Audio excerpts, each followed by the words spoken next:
Now that we have our palette put together where we have mainly our face stuff on top and then our extras and our powders on bottom, we are ready to get started with the application. So what I'm going to do in this video right now is I'm going to use the dot method and I'm going to use my finger to apply. This is the beginner method. This is the easiest way, the 5-minute makeup that you see all over. It's really fun, it's really fast. But with that being said, if this method doesn't work for you, I will be doing an application technique in the next video that shows how to use your brush to get a little bit higher coverage in case you have like redness, acne, melasma, any of that stuff. You may want to check out the next video. But for the most people, this dot method is going to work for you. And if you don't like to stick your finger in your makeup, we do have brush options that you can do the same thing. You just apply with a tiny little brush instead of your finger. Let's get started. Okay, so remember I said we put our palette in order from lightest to darkest because that is the application order that we are going to go in. You guessed it, we're starting with this lightest shade first. This is called your brightening shade. It is meant to be 2 to 3 shades lighter than your skin tone. So if you're putting it on and it looks really bright, that's what we want. This is our brightening, this is our concealer shade. And this is going to go in places like under our eye, down our nose, and I always put a little bit on my chin. This is just gonna conceal and brighten any spots that are either naturally dark, like our under eye, or we're just gonna brighten the middle of our face. The next one we're gonna go into is our foundation shade. This is the shade where it matches our skin the closest. So when you're putting it on, it almost should disappear. And I want you to notice that I'm not putting a ton on. I am just lightly tapping my finger into my color and applying it where I want it to go, skipping the contour spots, and making sure I put a little bit wherever I have a little bit of extra redness or hyperpigmentation, anything like that. But you want to make sure you're not like really getting in there and applying it everywhere. With this foundation, it's highly pigmented. A little goes a long way, especially in these first few applications. It's going to take you a minute to get used to how much goes on. So make sure that you're putting on just the teeniest bit, and we can always add a little bit more if we feel like we need it. The next step that we're going to go into is that scary dark brown color called your contour. I don't want you to be afraid of this. This is going to be so beautiful on your face. I promise.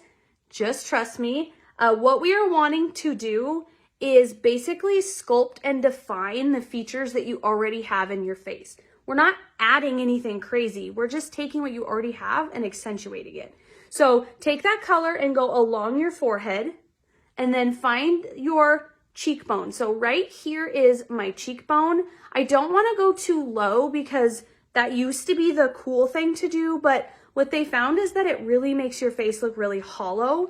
And we don't want that. We want to go a little bit higher. So what I like to do is find my cheekbone right where it starts to round, right? And that is where I apply my contour, and I'm starting at my hairline and going in and always making sure I don't go too far past my pupil. I usually stop right at the outer corner of my eye.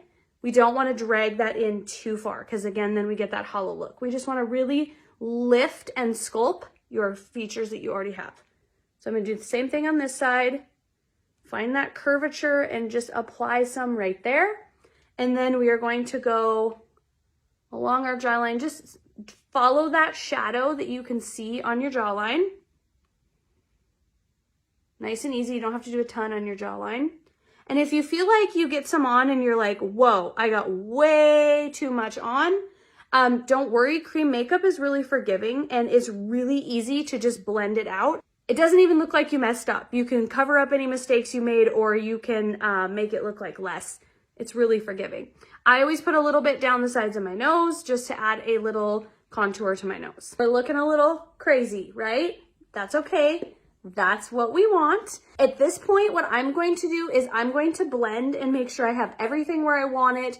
Everything looks good. And then I'll go in and add my bronzer, illuminator, blush color. We'll go from there. But this right here, these 3 colors are your 3D foundation and they are going to blend together to make your own custom foundation color. So that's why I like to blend at this step. Get things going where they're supposed to be, get it to look how you want, and then we move on.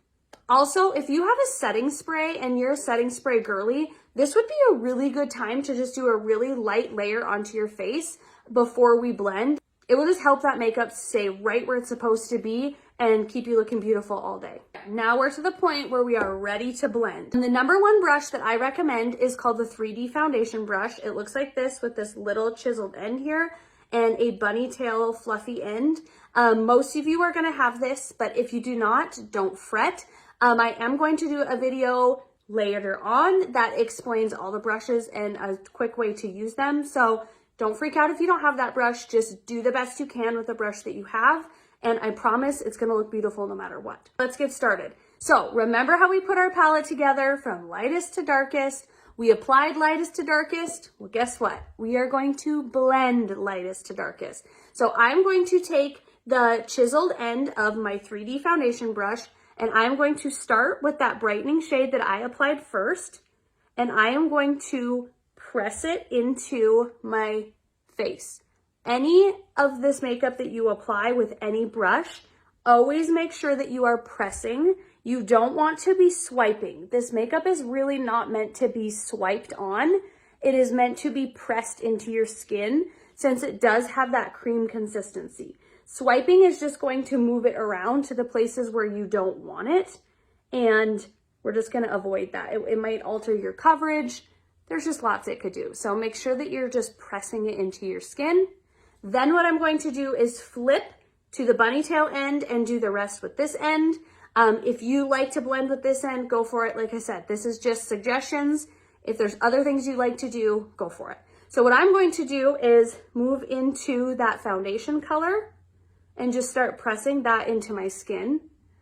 We always want to blend lightest to darkest because we don't want to start with that dark contour color and risk dragging it into the places where we want to be bright, right? Like we want a bright under eye. We don't want to darken it with the contour. So always leave that dark color for last and just start pressing this into your skin all over. And pay attention to how little we put on and the amount of glowy coverage that you are getting from just that little amount that you put on, right? So cool.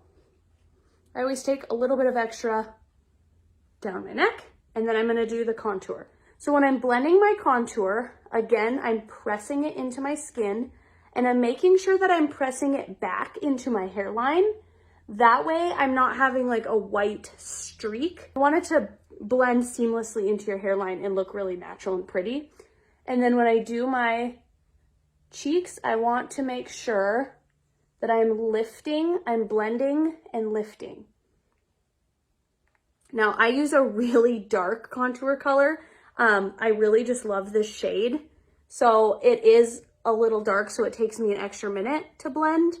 But yours probably isn't gonna take this long, so hold on while I blend. Remember how I said cream makeup is really forgiving? If you put a little bit too much on and you're feeling like, okay, that was a lot, just keep pressing and blending it in. And I promise you, it will get to the point where you are happy with it. But with that being said, I want you to make sure that you don't over blend, right? We want to have that natural sculpting. That's why we use contour, right? We put the dark color on our face so that we get the natural sculpting. A common thing that ladies have said is that they over blend their contour because they're so scared of it being too dark. Don't be afraid of it being too dark. Just trust your gut and give it a little blend, and I promise you will be happy with it. Now that I have my foundation on, I have everything blended and how I want it to go, I'm gonna continue with the application process, and this next few steps are gonna be really quick, I promise. So what I'm going to do is go into the bronzer, which should be that last color, that darker brown color that we had on in the end of our palette, and I'm just gonna do a few little spots on my face. I don't need a lot of this. What this does is it adds a natural glowy warmth to your face. So you want to put it in spots that you naturally get sun. So up here on your forehead, the high points of your face, and just take your brush and blend it in. Always start really light with bronzer and then you can always add more. but our tins are highly pigmented, so just be careful that you're not going a little overboard, because these are really beautiful colors, but they're meant to be just super, super light. You don't need a whole ton of them.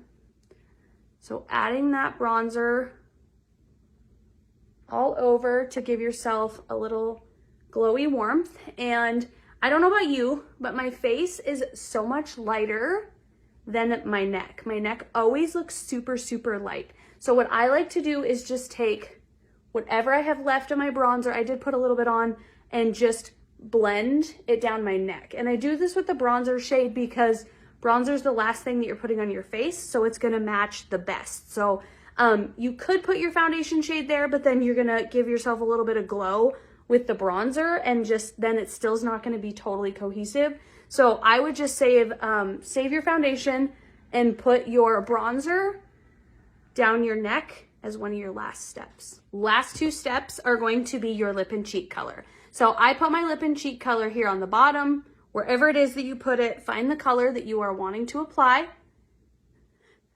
Give yourself a little bit on your finger here and apply to your liking.